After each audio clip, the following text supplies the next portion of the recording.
ጤና ይስጥልን እንደምናምሽታችኋል ውድ ተመልካቾቻችን ከአባይ ቴሌቪዥን የሚተላለፍላችሁ የዕለተ ሰኞ ጥር 4 ቀን 2018 ወደ ዜናችን ተጀምሯል። በምሽቱ የዜና ወጃችን በርካታ ዘገባዎችን ወደ እናንተ እናደርሳለን። የቢዝነስና የምጣኔ ሀብት ዘገባችንም ሰዓቱን ጠብቆ ወደ እናንተ ይደርሳል። ከዜናዎቹ ጋር ራቢያ ከድር ቆይታ አደርጋለሁ። አብራችሁን ቆዩ። በመጀመሪያ ክፍለ ጊዜ የመረጃ ጥንቅራችን የአማራ ፋኖ ህዝባዊ ድርጅት ምክትል ሊቀመንበር ኮሎኔል ፈንታው ሙሃባ የሰላም አማራጭ መቀበላቸውን የወልቃይት ጠገዴ ሰቲት ሁመራ ዞን በህገወጥ ተግባራት ተሳትፈዋል ያላቸውን ሁለት ግብረሰናይ ድርጅቶች ከዞኑ ለቀው እንዲወጡ ማዘዙን እንዲሁም በአዲስ አበባ መጅሊስ የተጀመረው የቪአይፒ ሀጅ ምዝገባ ለአንድ ሰው እስከ 1.3 ሚሊዮን ብር እንደሚከፈል መገለጹን የተመለከቱ ጉዳዮችን ይዘናል። አብራችሁን ቆዩ።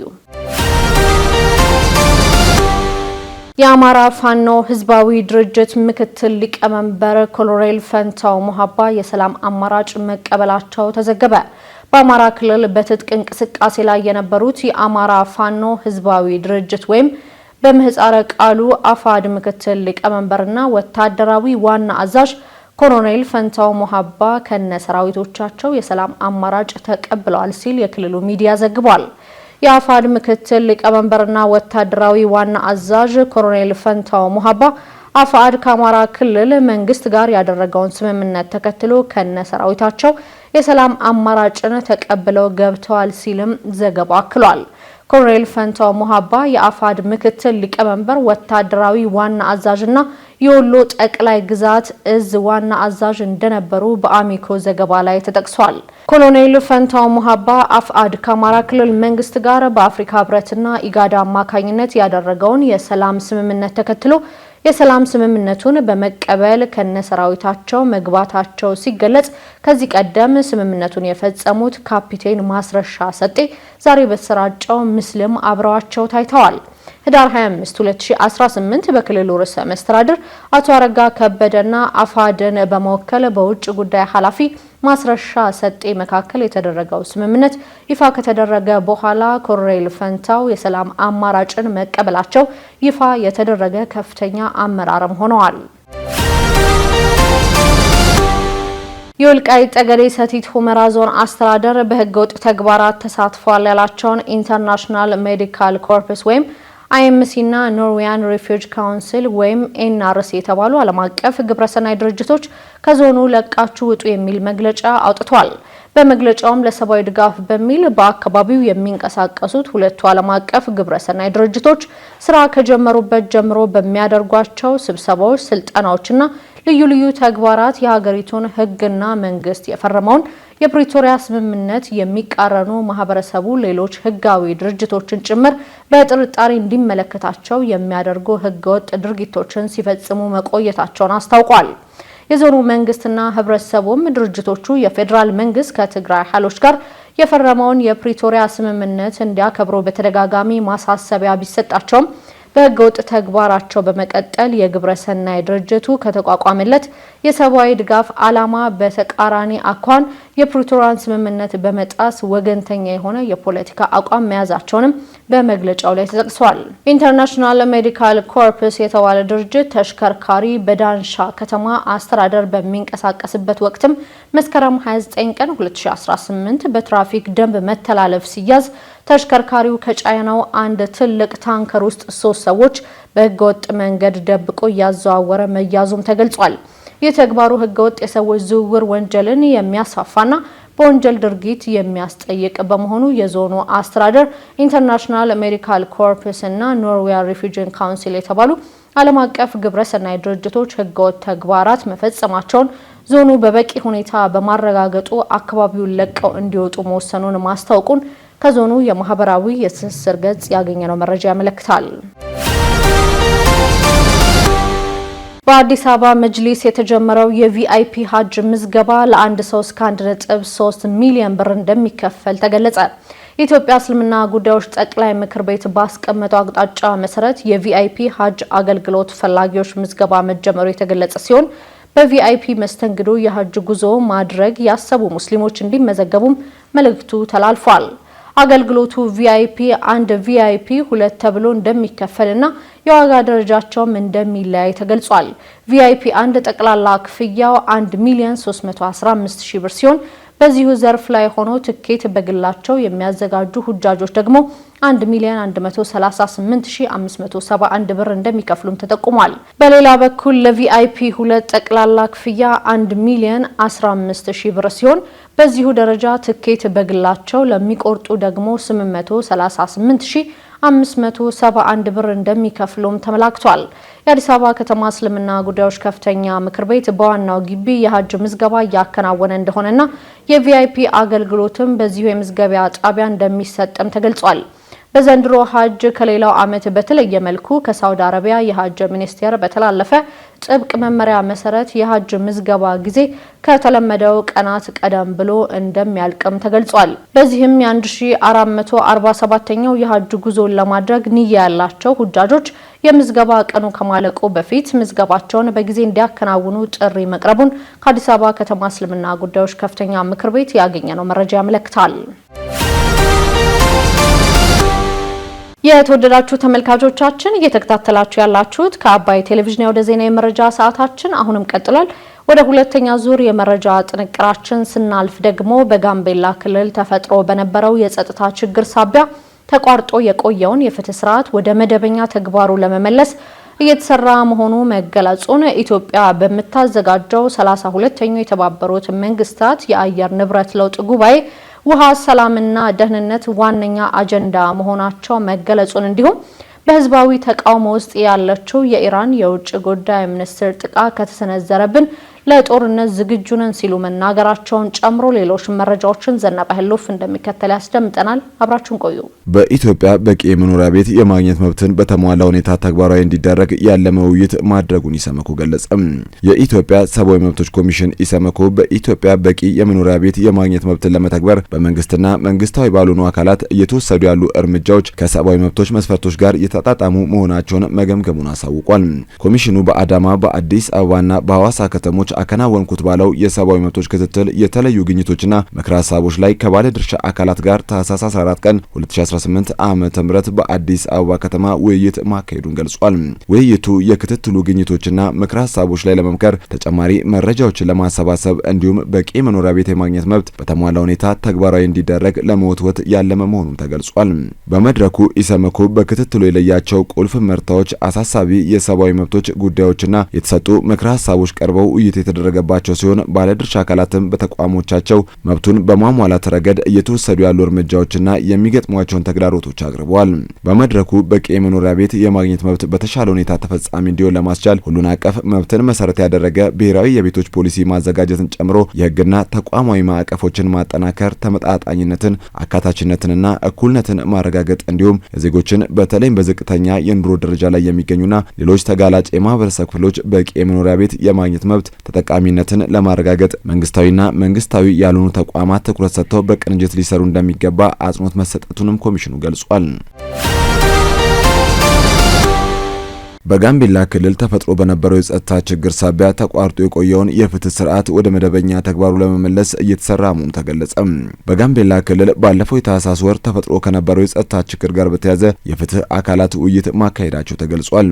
የፍትህ አካላቱ ያደረጉትን ውይይት አስመልክቶ የክልሉ ጠቅላይ ፍርድ ቤት ባስተላለፈው መልእክት በጋምቤላ ክልል የህግ የበላይነት እንዲሰፍን በሚደረገው ጥረት የፍትህ አካላት ሚና ሊጠናከር ይገባል ብሏል። የክልሉ ጠቅላይ ፍርድ ቤት ፕሬዝዳንት አቶ ጀምስ ዴንግ እንዳሉት በክልሉ ተፈጥሮ የነበረው የጸጥታ ችግር አሁን ላይ አንጻራዊ ሰላም በመስፈኑ ተቋርጦ የነበረውን የፍትህ ስርዓት ወደ መደበኛ ተግባሩ ለመመለስ እየተሰራ እንደሚገኝ ገልጸዋል።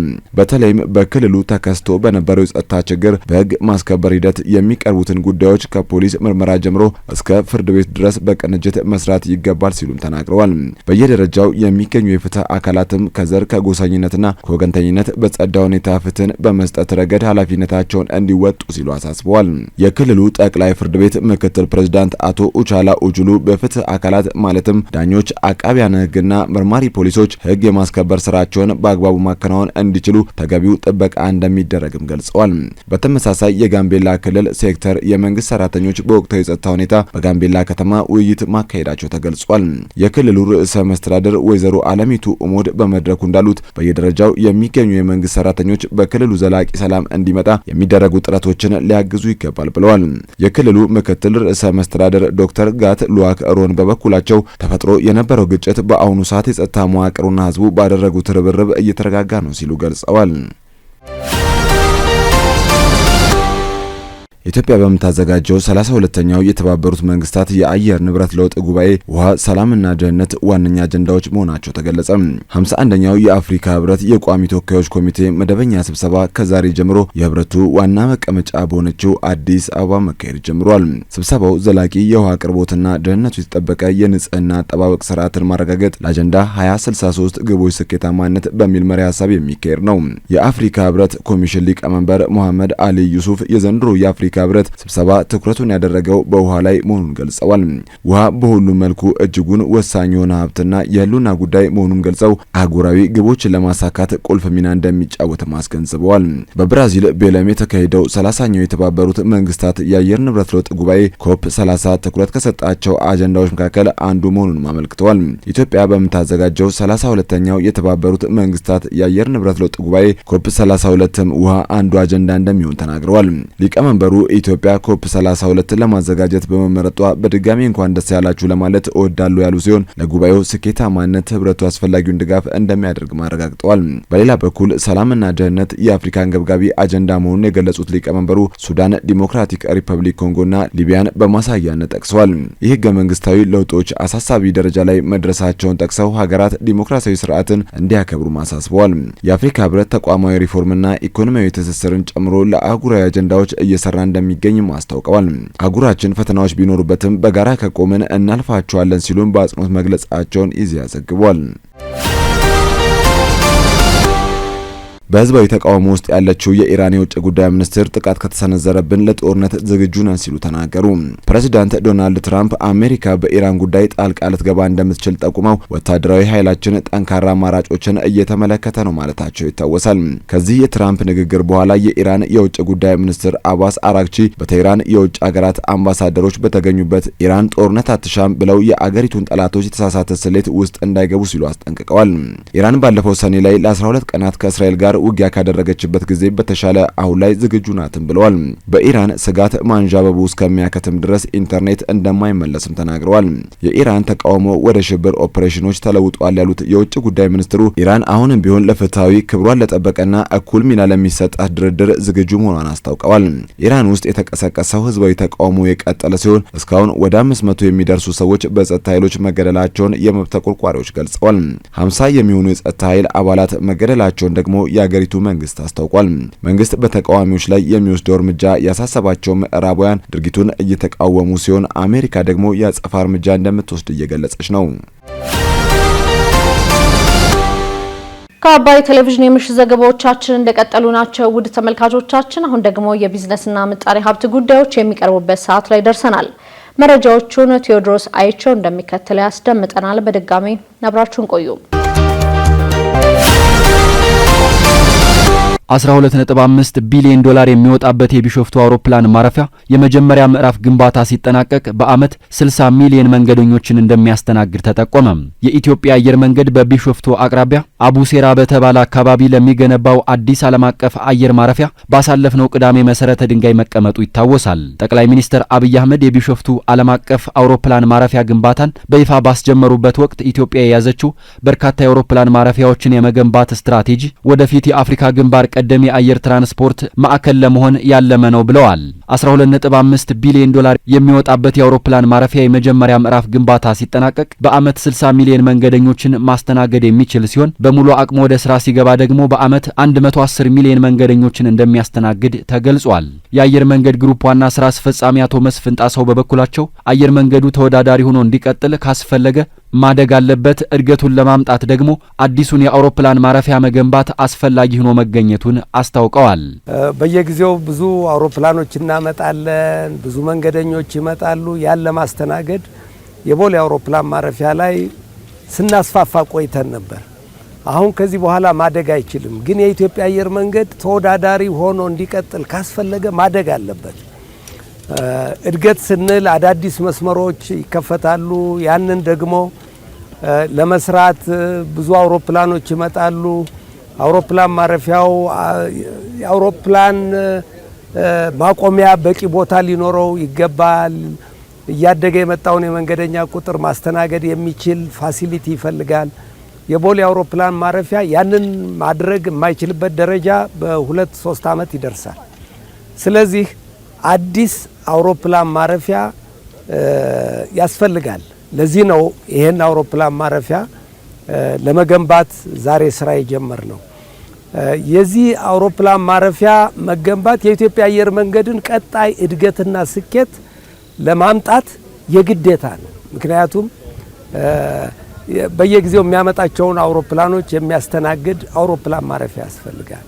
እያደገ የመጣውን የመንገደኛ ቁጥር የሚያስተናግድ አውሮፕላን ያስፈልጋል። ለዚህ ነው ይሄ አዲሱ አውሮፕላን ማረፊያ ለኢትዮጵያ አየር መንገድ ትልቅ ትርጉም ያለው። የኢትዮጵያ አየር መንገድ የመሰረተ ልማትና የፕላኒንግ ክፍል ኃላፊ አቶ አብርሃም ተስፋዬ በበኩላቸው ላለፉት 10 ዓመታት ጥናት ሲደረግበት ቆይቶ አዲሱ አውሮፕላን ማረፊያ ቢሾፍቱ እንዲሆን መመረጡን ጠቁመዋል። ኮንሰልታንት ቀጥረን ለባለፉት 10 ዓመታት ጥናት ስናደርግ ነበር። የተለያዩ አካባቢዎችን አይተናል። የተለያዩ መስፈርቶችን አይተናል። ዛሬ ላይ የመረጥነው ቢሾፍቱን አቡሴራ ልዩ ስሙ የሚባለውን ቀበሌ ስንመርጥ በጥናት ነው። ይህ አቡሴራ ከአዲስ አበባ በ400 ሜትር ዝቅተኛ ቦታ ላይ ይገኛል። ይህም ማለት አውሮፕላኖችን በሙሉ አቅማቸው ረጅም መዳረሻዎችን ያለማቆም ይበራሉ ማለት ነው። ሁለተኛ አልቲቲዩዱ ከፍ ዝቅ በማለቱ የፊውል ኮንሰምፕሽን ይቀንሳል፣ ካርበን ኢሚሽን ይቀንሳል ማለት ነው። ስለዚህ ቱዋርድስ ግሪን ያለውን ኮንትሪቢዩት ያደርግልናል። አካባቢው ሰፊ ሜዳማ ቦታ ነው። ይሄም ደግሞ ለአሁን ለምንሰራውም ለወደፊትም ተያያዥ መስፋፋቶች አመቺ ቦታ ተደርጎ ተመርጧል ማለት ነው። በተጨማሪ ይሄ ቦታ ከአዲስ አበባ ጋር ኤርፖርት ጋር በተመጋጋቢነት እንዲሰሩ በፈጣን ባቡርና በፈጣን መንገድ ይገናኛል። ያ ደግሞ ማለት ሁለቱንም አቴታይም እንድንጠቀም አቅማችንን እንድናሳድግ ያደርገናል። የመንግስት ኮሚኒኬሽን አገልግሎት ሚኒስትሯ እናታለም መለስ በዛሬው ዕለት በሰጡት መግለጫ የቢሾፍቱ ዓለም አቀፍ አውሮፕላን ማረፊያ ፕሮጀክት ኢትዮጵያ የአይችሉም ስብራቶችን የጠገነችበት ነው ብለዋል። በተጨማሪም ኢትዮጵያውያን በቁርጠኝነት ለመተግበር ዝግጁ መሆናቸውን ያሳየና በአቪዬሽን ኢንዱስትሪው የኢትዮጵያን ከፍታ ዳግም ያረጋገጠ ነው ሲሉም ጠቁመዋል። በ6 ወራት ውስጥ ከቀረቡ 13643 የግብር ቅሬታዎች 11892 ለሚሆኑት ምላሽ መስጠቱን የአዲስ አበባ ገቢዎች ቢሮ አስታወቀም። በበጀት ዓመቱ 6 ወራት ለቢሮ ከቀረቡት 13643 የታክስ ውሳኔ ቅሬታዎች መካከል 89 በመቶ ምላሽ ተሰጥቷል ሲል በቢሮው የታክስ ውሳኔ ቅሬታ አጣሪ ዳይሬክተር አቶ ኤርሚያስ ደጌ ገልጸዋል። ከእነዚህ ውስጥም 6940 ውሳኔዎች ግብር ከፋዮች ያቀረቧቸው ቅሬታዎችና መረጃዎች ተቀባይነት በማግኘታቸው ውሳኔዎቹ በመሻሻል የተወሰኑ መሆናቸውን ጠቁመዋል። ከነዚህም የታክስ ቅሬታዎች ከታክስ ኦዲት፣ ከሽያጭ መመዝገቢያ መሳሪያ ቁጥጥርና ከታክስ አወሳሰን በተያያዘ የቀረቡ ቅሬታዎች መሆናቸውን አቶ ኤርሚያስ ጠቁመዋል። በሌላ በኩልም ከቢሮ ባለሙያዎች ጋር ያልተገባ ግንኙነት በመፍጠር የመንግስትን ጥቅም በሚያሳጣ ደረጃ የተወሰኑ ውሳኔዎች በቢሮ በተደራጀ የኦዲት ጥራት አረጋጋጭ የሥራ ክፍል ዳግም ኦዲት በማድረግ ውሳኔዎቹ እንዲሻሻሉ የማድረግ ተግባር መከናወኑንም አብራርተዋል። የታክስ አስተዳደር ዳይሬክተር የሆኑት አቶ ንብረት በሪሁን የታክስ ቅጣት ውሳኔዎችን በማንሳትና የግብር ከፋዩን ጥያቄ በመመለስ ግብር ከፋዩ በንግድ ስርዓት ውስጥ እንዲቆይ ከማድረግ አኳያም በርካታ ተግባራት መከናወናቸውን ገልጸዋል። ባለፉት 6 ወራት የ262 ግብር ከፋዮች ቅጣት ይነሳልኝ አቤቱታ በማድመጥና መረጃዎችን በመመርመር ከ579 ሚሊዮን ብር በላይ ቅጣት ማንሳቱንም አብራርተዋል። በመጨረሻም ቢሮው ግብር ከፋዮች የታክስ ውሳኔ ቅሬታ ካላቸው የሚፈታበት ስርዓት በመዘርጋት እየተፈታ መሆኑን በመገንዘብ በተዘረጋው አሰራር ብቻ በመጠቀም ቅሬታዎቻቸውን እንዲያቀርቡ ጥሪ አቅርበዋል። የጃፓን ኩባንያዎች በኢትዮጵያ ኢንቨስት እንዲያደርጉ የውጭ ጉዳይ ሚኒስትር ጥሪ አቀረበ። የውጭ ጉዳይ ሚኒስትር ዶክተር ጌዲዮን ጢሞቴዎስ የጃፓን ኩባንያዎች በኢትዮጵያ ባሉ በሁሉም የኢንቨስትመንት አማራጮች እንዲሳተፉ ጥሪ አቅርበዋል። የውጭ ጉዳይ ሚኒስትሩ ዶክተር ጌዲዮን በጃፓን የውጭ ጉዳይ ሚኒስትር ዴኤታ ኩኑሚትሱ አያኖ ከተመራ የንግድና ኢንቨስትመንት ልዑካን ቡድን ጋር መወያየታቸውን ከኢፌዴሪ ውጭ ጉዳይ ሚኒስትር የማህበራዊ ገጽ ላይ ያገኘነው መረጃ ያመለክታል። የውጭ ጉዳይ ሚኒስትሩ በዚህ ወቅት ኢትዮጵያና ጃፓን ታሪካዊ ግንኙነት ያላቸው ሀገራት መሆናቸውን ጠቁመው በሁለትዮሽና ባለብዙ ወገን የግንኙነት መድረኮች ላይ ጠንካራ ትብብር እንዳላቸው ገልጸዋል። ጃፓን ለምታደርጋቸው የልማት ድጋፎች ያመሰገኑት ዶክተር ጌዲዮን የሁለቱ ሀገራት ግንኙነት በንግድና ኢንቨስትመንት እየተሻሻለ መምጣቱንና የበለጠ ሊጠናከር እንደሚገባም ተናግረዋል። ከ35 በላይ የጃፓን ኩባንያዎች ለተመረጡ 48 የቢዝነስ ልዑካን ቡድን በኢትዮጵያ ያለውን ምቹ ንግድና ኢንቨስትመንት አማራጮችን በተመለከተ ገለጻ መስጠታቸውን የሚኒስትሩ መረጃ ያመለክታል። የጃፓን ውጭ ጉዳይ ሚኒስትር ዴኤታ ኩኑሚትሱ አያኖ በበኩላቸው የኢትዮጵያና ጃፓን ግንኙነት በንግድና ኢንቨስትመንት የበለጠ አጠናክሮ ማስቀጠል ይገባል ብለዋል። በነገው ዕለት ጥር 5 ቀን 2018 ዓ.ም የኢትዮ ጃፓን ቢዝነስ ፎረም የሚካሄድ ሲሆን ፎረሙ የሁለቱን ሀገራት የንግድና ኢንቨስትመንት ግንኙነት የበለጠ ለማጠናከር ጉልህ ፋይዳ እንደሚኖረው ተናግረዋል። ስትከታተሉት የነበረው የዕለተ ሰኞ ጥር 4 ቀን 2018 ከአባይ ቴሌቪዥን የወደ ዜና የመረጃ ሰዓታችን ይህንን ይመስል ነበር። አብራችሁን ስለነበራችሁ ከልብ እናመሰግናለን። በያላችሁበት መልካም ምሽት።